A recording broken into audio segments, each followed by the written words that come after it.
lafa xanuunka iyo murqa xanuunka kala goysada inay ku xanuunaan dadkana Soomaaliyeed aad bay ugu badan yahay cudurkaas.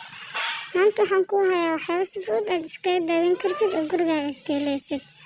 Okay, isla socona marka channelka subscribe dhaha. Liinta aad bay ugu fiican tahay waxyaabaha caafimaadka number 1 wax walba cudurro badan ayaa lagu daaweeyaa liinta jirkana way ku dhaqaysaa.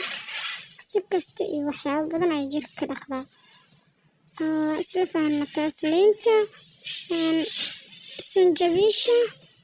sanjabiisha sidoo kale aad bay ugu fiican tahay iyo toonta number 3 toonta waaye.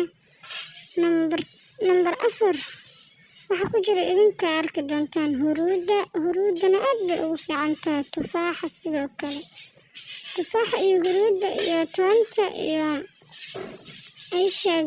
liinta waad isku daraysaa dhammaantood waad isku shiidanaysaa kadibna waxaad ka samaysanaysaa cabitaan sokor yarna waad ku darsan kartaa ama cusbo midkaa doontid labada midkaa cabtid waad ku darsan kartaa waxyaabahaas dhammaantood hal ayaa kasoo qaadanaysaa waana isku qasaysaa waxaa iyo wax lamidana damba kama soo sheegin kartid isku shiido hal galaas ka cabso wax walba waxaasoo cudur dhammaan markaas ayaa kugu dambeynaysa channelka subscribe noo saaro.